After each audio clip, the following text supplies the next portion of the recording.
Hi guys, welcome to the next video in the How to Immerse in a Foreign Language series. In the next video, which is actually the second part of this video, we'll be talking about how to fit immersion learning into our own schedules and individual life circumstances. And we will also be talking about a strategy that you might use to help you find out if language learning is really a good goal for you or not. So make sure you're subscribed so you don't miss part 2. Today we'll be talking about the last 2 major stressors that a language learner might face on their journey to fluency. First is the fear of immersion learning, which is a fear that can develop in many learners and is a fear that I actually faced. And truth be told, which I'm facing right now as I think about getting back into language learning starting next year. The second being the general feeling of discomfort that one can have when doing their immersion or studying flashcards. This is actually a pervasive issue that I feel one must conquer, not only if they're going to accomplish their language learning goals, but if they're going to accomplish any long-term goal that they've set for themselves.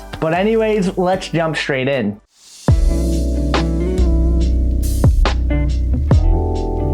I believe that this fear of immersion that can develop in a learner is deeply connected with what I'm going to talk about in the next section of this video, which is the general discomfort one can feel when studying their target language. It is my belief that this sort of fear stems from or has 4 different parts. It stems from the feeling of discomfort you know you will have when engaging in that activity. It stems from the feeling that that activity is somehow more important than the other activities in your life. It stems from feeling trapped when you've scheduled an activity for yourself. And it stems from the feeling that you don't really like an activity and therefore don't really want to do it.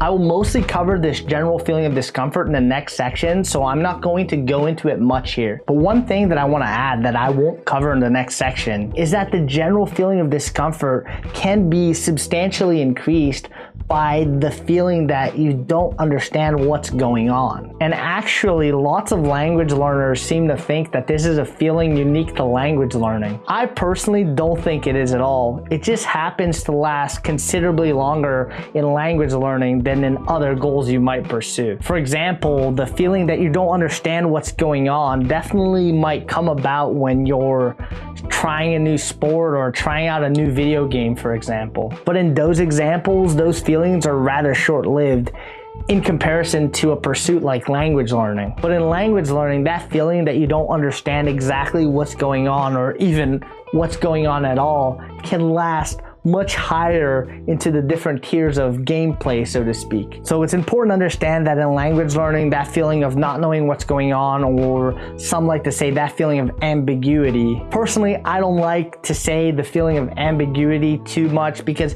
it's not even that it's ambiguous, it's that you outright don't know what's going on a lot of the time. It's not as, ambiguity seems to suggest that it's between some choices of things. It's ambiguous, but you kind of have an idea. But I would say in language learning, you largely have no idea. So I would just say it's better to say that you don't really know what's going on, rather than it's ambiguous what's going on. Anyways, regardless of what you call it, that feeling is going to be with you a long way through the process. So it's really important that you go ahead and get used to it.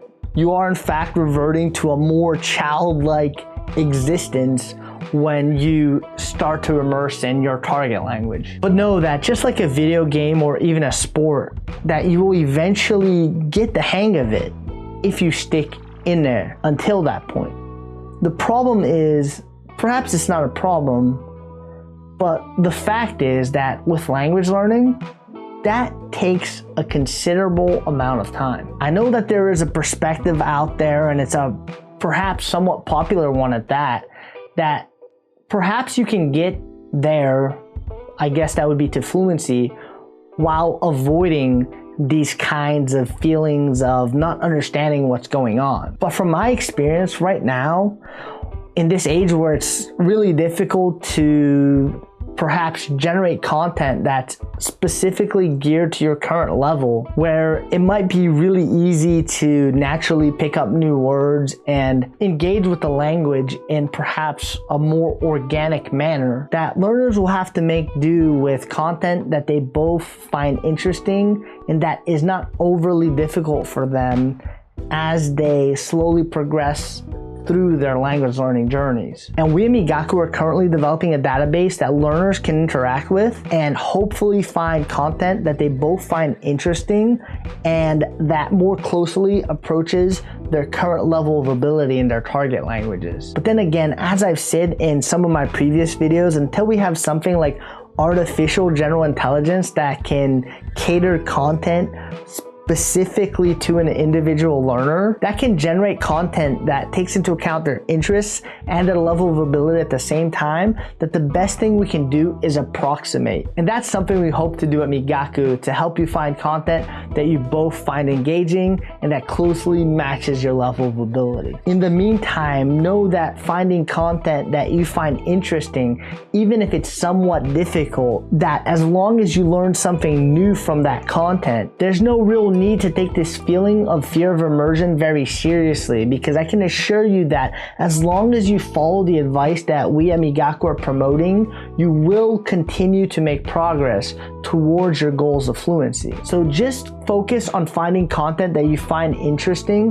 that you can continuously learn something new from. Although I know that even doing so is probably not going to put at ease these feelings of discomfort. So stay tuned for the next part of the video and we can talk a bit more about these feelings.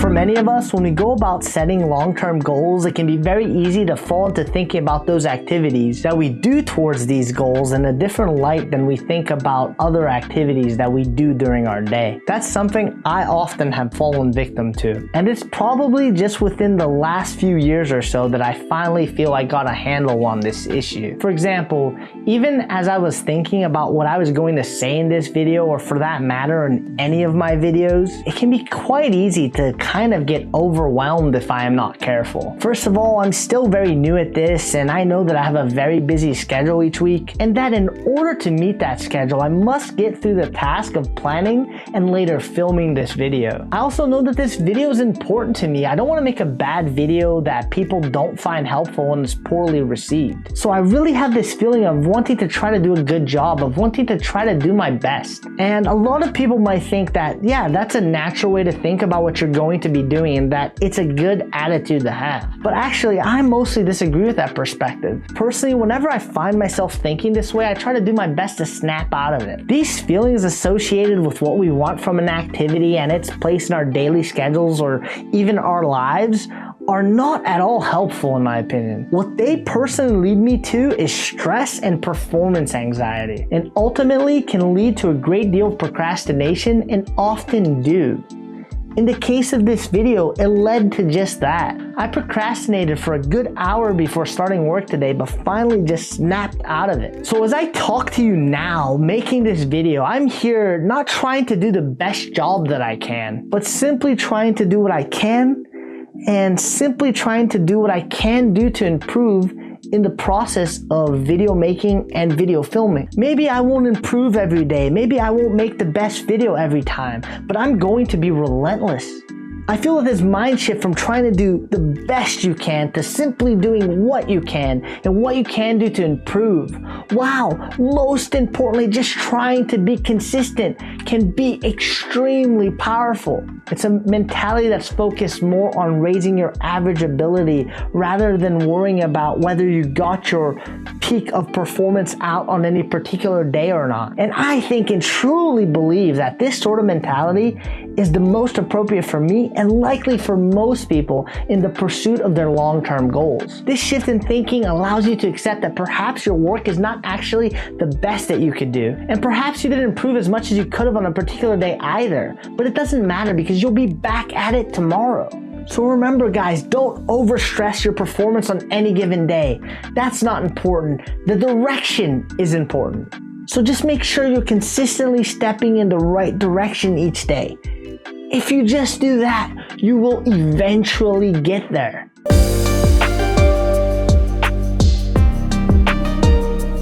What does it mean to even do our best? It's a hypothetical concept about the best work we can possibly put out. Well, in the case of a video like this one, it's going to be largely subjective. No matter what you do, no matter what you put out, Not everyone is going to agree about the quality of the video, or even if they feel that that person did their best on that video or not. So even the concept of having done your best or having given your all is, in my opinion, most of the time unhelpful. It's just a subjective label that we attach to our performance in a given activity. I can see a place for that attitude, perhaps when an athlete is competing and it's really all on the line for them. I think that in that sort of situation, it might be best to go ahead and put a lot of pressure on ourselves and have the attitude of giving our all. But when it comes to something like the daily routine and daily activities that we need to continue doing to move towards our goals, I simply find the perspective of trying to do what you can and trying to do what you can to improve to be far more appropriate. It might seem that the ideas of doing what you can and doing your best aren't that different, and the distinction is minimal at best. But I disagree, and my personal experience tells me otherwise. Asking your best day after day is psychologically taxing and requires you to make value judgments about your actual performance. While a mindset of doing what you can recognizes that most days you're probably not doing your best, and places the focus on simply trying to move forward daily and improve where you can. That doesn't mean that with this perspective, you can't aim for the highest levels in any given field or any given language, guys. It simply means that your relationship with that goal is one of doing what you can towards moving towards that goal. It doesn't matter if each day you don't take the biggest step possible towards it. Most people I know sort of unconsciously default to a sort of do my best mentality towards their long-term goals. I used to be the same way. So I would be careful and examine whether you're falling into that trap or not. If you are and it's somehow making you feel that the task of immersion itself is rather monumental and vastly more important than the other tasks you do in your life, then I feel we have to drop that attitude, guys. What you're doing with your language learning is just another daily part of your life. It's just like brushing your teeth, taking a shower, eating a nice meal, or commuting to work or school. This part of your life need not be treated with some special reverence. It's just a part of your life. It's just something that you do. So do what you can to have that change in perspective. And when you find yourself slipping back into feelings of self-imposed importance, just remind yourself that language learning is something you try to do most days. And when you do it, you try to do what you can. Some of you may feel that treating your long-term goals as extremely important mentally is actually the best way forward. And there was a time I agreed with you 100%. But now I mostly disagree with you. The most important thing, in my opinion, is to respect yourself first and foremost. You are a human being with interests, needs, desires, and limits. I think your goals should always come second to that recognition. If your goal is truly that important to you, there's no need to think about it so much, but rather allow your actions and schedule to show that. It is through your commitments that you show what's really important, not through your thoughts. If you're in a position where language learning is vital to you and your family and really is that important, then don't show it by placing mental pressure on yourself. Let your schedule show that. Eliminate activities that move you away from your goal while increasing activities that move you towards your goal. The most reliable way to prioritize your goals is to put more hours into it. Invest more of the currency of life, time, into it. Don't worry about whether you're doing the best you can or not. Don't worry about how much you're understanding. Put the time in and do what you can to improve. Worry about doing your best after you've blown past most of your goals in your target language. But be careful and remember to respect yourself. If you want to actually reach your goals and build sustainable habits, then that comes first. I think you'll be surprised how far this change in mindset can take you.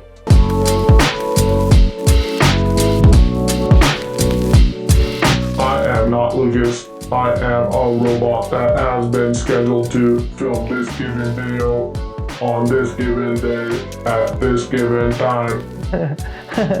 But guys, I'm not even kidding. The feeling of loss of autonomy when sticking to your schedule is a freaking nightmare sometimes, isn't it? I'm not gonna lie, it's as if a piece of crap version of ourselves has set a trap for us and ruined all potential for fun.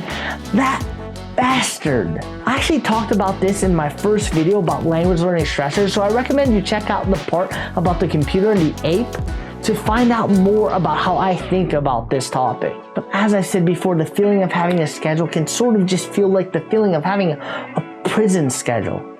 And for this reason, I find that for myself, it's absolutely vital that I schedule free time into my day with no set goals or activities that should be done during that time. I find that fear that's related to feeling trapped in my schedule only rears its ugly head when I'm not really respecting myself. And either I'm trying to ask too much in terms of commitment to a goal, or not properly allocating enough free time to offset whatever level of commitment I've set for myself. I mostly cover what to do to deal with this in the last part of this video, when I go into setting a schedule that respects your individual life circumstances. But for now, I just wanted to say that when you schedule an activity can greatly impact your mood towards that activity. So anyways, please watch that part of this video if you would like to know what I feel you should do to alleviate this sort of fear.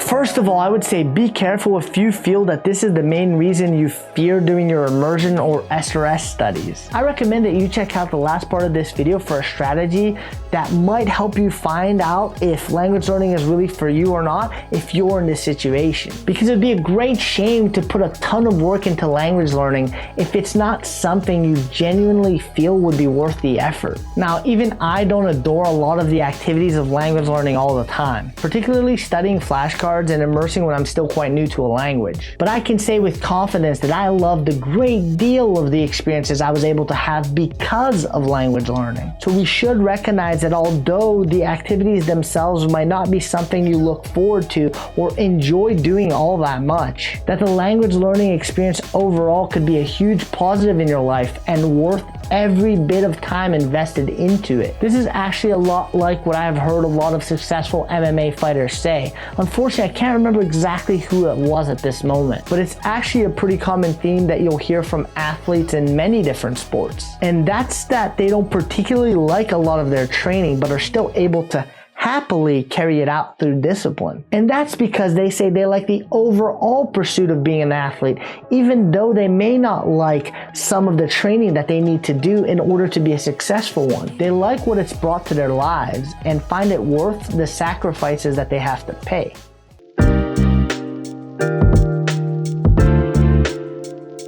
There can be a certain feeling of dread knowing that you have to do something that you don't find particularly engaging at a given time. I remember the fear of starting my weekly chores when I was a kid. The sheer repulsion at the very thought of having to clean the house that would take an hour and a half to 2 hours was at times overwhelming. Even in the face of the financial reward that I received for doing those chores in the form of my allowance, which I really wanted, and overall, even at that age, was intellectually aware that it was in my interest to do those chores, that knowledge that the chores were economically worth doing had little to no effect on my actual mood towards the task of doing those chores. I still felt negatively towards them even though I knew I would be fairly compensated. My emotional side was simply incapable of understanding that I should do those chores because it would be worth it in the end. I'm definitely no expert about the general field of psychology, but I will say that my personal psychology definitely doesn't work that way. The knowledge that it's going to be worth it in the end just doesn't change my emotional reaction in the present moment. And when we're talking about long-term goals rather than just a task like chores, it's going to even be much more difficult to connect your emotional state to the awareness that in some distant, but hopefully not too distant future, it will all have been worth it. The fact is, as I've said earlier in this series, there's always going to be a voice that is scared or finds another reason to tell you to not commit to a task. But sometimes the key is to simply force that part of you that doesn't want to do a task to simply get started on it. As far as my chores went, I soon found that if I just put some headphones on and listened to some music and simply started them, that I could largely even enjoy myself. In my opinion, once you actually get started, it's often not so bad. And you can often even find a sudden burst of motivation in the fact that you were able to get started at all. In my experience, starting always was and still is the hardest part of the process for me. Whenever we notice that we are afraid of or anxious about starting our immersion, pay attention to the fact that there are not only voices telling you that you do not want to do your immersion, but that there are more likely than not also voices telling you that you do want to do it. It just so happens that the voices telling you that you do not want to do it are often much louder and can drown out the voices telling you that you do want to do it. Check out my first video about language learning stressors if you want to hear my analogy about the computer and the ape, and to hear about how I deal with these types of issues. But what I often experience is that if I just tell these voices in opposition that I'm only going to try out the activity for a little bit, and that the moment those voices get too upset that I will stop, in effect making a sort of contract with them, that those voices will often accept that proposition, and I will at least be able to sit down and do a little bit of the activity that I'm trying to do. This is actually how I remember first becoming more disciplined. It started with me telling myself that I would do some activity on some set schedule for at least a small amount of time. But over time, I was able to learn how to coax more and more time out of those voices in opposition, and to compromise with them by promising them breaks or even snacks at certain times, or using strategies like time boxing, which was the topic of my last video. If you're interested in possibly even doubling your productivity through time boxing, then make sure to check that video out. Through using these sorts of strategies, you should at least be able to coax yourself into consistently starting activities even in the face of any fear. Once you've established the habit of consistently starting an activity, you should move on to trying to stay with it longer, and over time improve the average amount of time that you're able to do so.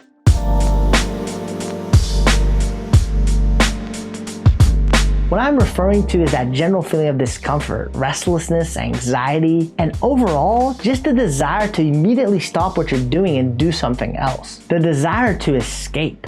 Now, I really believe that this discomfort is separate from the act of language learning itself. It seems to be present whenever you're doing something new, doing something you don't like very much, doing an activity that you enjoy but for too long, doing an activity that is or feels very repetitive, doing an activity that you aren't really confident is moving you towards your goals, or doing a subset of an activity that you do like while not enjoying that subset itself. For example, you might like playing baseball or your favorite video game, but you don't like practicing in a batting cage to improve your hitting in baseball, or practicing the macros that would be required in order to raise your level of play in that video game. This feeling also seems to be particularly present when you have a sort of concrete time frame within which to complete a task, which is why I think a lot of people don't like and can't stick to their SRS flashcard reviews. There's a constant stress associated with them as they're scheduled day after day for you. And guys, as much as I would like to cover each scenario when this sort of discomfort arises, I simply can't. The video will be a few hours long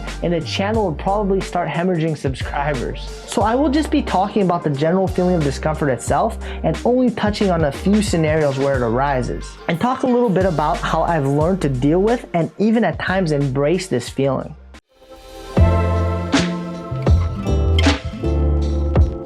One curious thing that one might notice, and that I did notice, is that this type of discomfort can largely be absent when one is outputting. And while I did notice myself getting tired while outputting, I never really noticed that general feeling of discomfort or repulsion, which I think says a huge amount about our social nature. And I think that a big part of the direction we should take Migaku in is to make it easier for people to immerse and even study together. As it does seem that to most of us humans, simply sharing an experience with someone else can greatly impact our mood towards that experience. And therefore, for many of us, that general feeling of discomfort can be greatly reduced by simply sharing an experience with someone else. This is actually a strategy I have used before. I would often time box immersion or SRS flashcard reviews and playing short bouts of video games with my friend. We found that our mood would actually stay positive throughout the entire time boxing session, and that we could easily sustain the activity for hours and get a bunch of work done, all while having a really good time.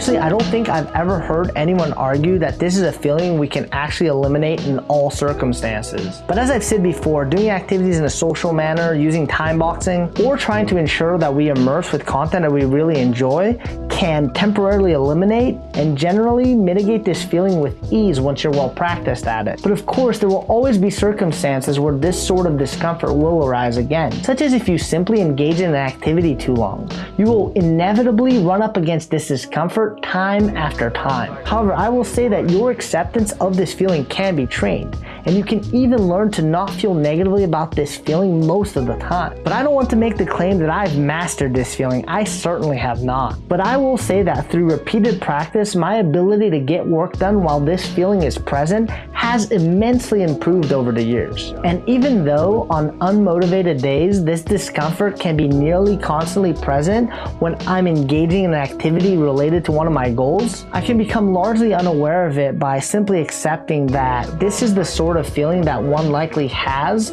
when doing an activity that is challenging from what I would imagine is an evolutionary perspective. As I've said in my language learning is easy video, we humans don't seem to have evolved to be highly motivated to complete long-term goals. And also, most of us certainly don't seem to have the natural gift of being able to focus on a given task for hours at a time without feeling distracted.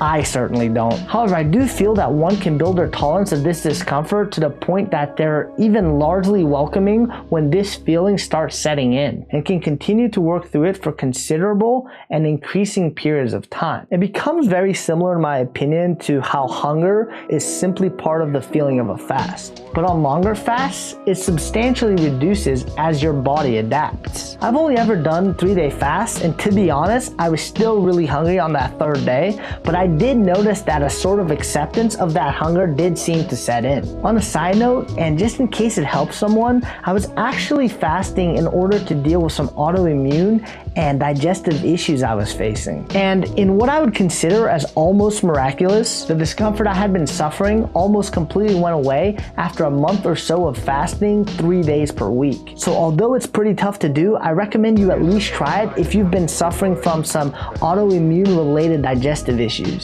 I can't say whether it'll work for you or not, but simply that it produced life-changing results for me.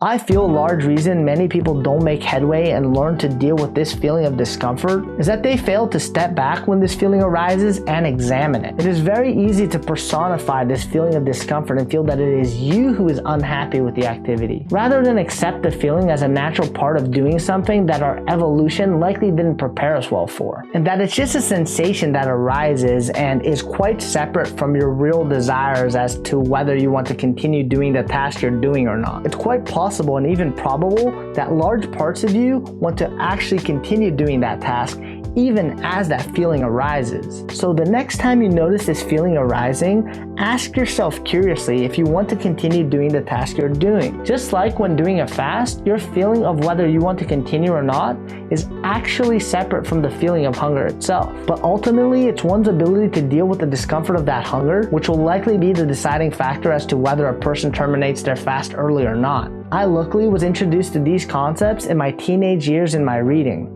and I found them immensely helpful in tackling my long-term goals. And actually, within the past 2 years, I became aware of the fact that this concept of general discomfort is often talked about in meditation literature. Since I am not very familiar with any particular literature in this area, and since I have developed my own methodologies for productivity and sticking with my goals, I can't make any specific recommendations, but to say that it may be worth looking into some meditation literature if you're someone who finds themselves particularly distracted by these feelings of discomfort.